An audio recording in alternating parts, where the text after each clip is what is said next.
வணக்கம், நான் உங்கள் நரசிம்மா ராகவேந்திரா பைப் ட்ரேடர்ஸ். இன்னைக்கு நம்ம பார்க்க போறது என்னன்னா போர் கிளாம்பு.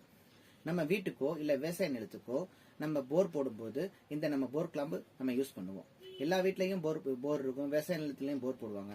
சோ அப்படி போர் போடும்போது இந்த போர் கிளாம்பு கண்டிப்பா யூஸ் பண்ணுவாங்க. இது பாத்தீங்கன்னா இது கம்ப்ரஸர் மோட்டர் போற போர் கிளாம்பு 1 கரை. இதோட வெயிட் பாத்தீங்கன்னா 1 kg இருக்குங்க. அதே மாதிரி இது வந்து சம்மர்சிபிள் மோட்டர் போடுற போர் கிளாம்புங்க. இது வந்து ஒரு 400 அடியில இருந்து 500 அடி போர் போடுறவங்களுக்கு இந்த போர் கிளாம்பு யூஸ் பண்ணுவாங்க. இதோட வெயிட் பாத்தீங்கன்னா 450 வெயிட் இருக்குங்க. இது பாத்தீங்கன்னா விவசாய நிலத்துக்கு போற போர் கிளாம்புங்க. இது வந்து பாத்தீங்கன்னா 3 கிலோ வெயிட் இருக்குங்க. இதுல சைஸ் வரையா இருக்குங்க. 1.25 இன்ச்சு, 1.5 இன்ச்சு, 2 இன்ச்சு, 2.5 இன்ச்சு, 3 இன்ச்சுன்னு சொல்லிட்டு ஒவ்வொரு சைஸே வரையா இருக்குங்க. இது ஃபுல் அண்ட் ஃபுல்லா வந்து எல்லோ ஜிங்க் கோட்டிங் தாங்க. நல்லா குவாலிட்டியா இருக்கும், நல்லா ஹெவியா இருக்கும். தேவைப்படுறவங்களுக்கு கீழே உள்ள டிஸ்கிரிப்ஷன்ல என்னோட நம்பர் கொடுத்துருக்கேன். அவசியம் கான்டாக்ட் பண்ணுங்க. தேங்க்யூ.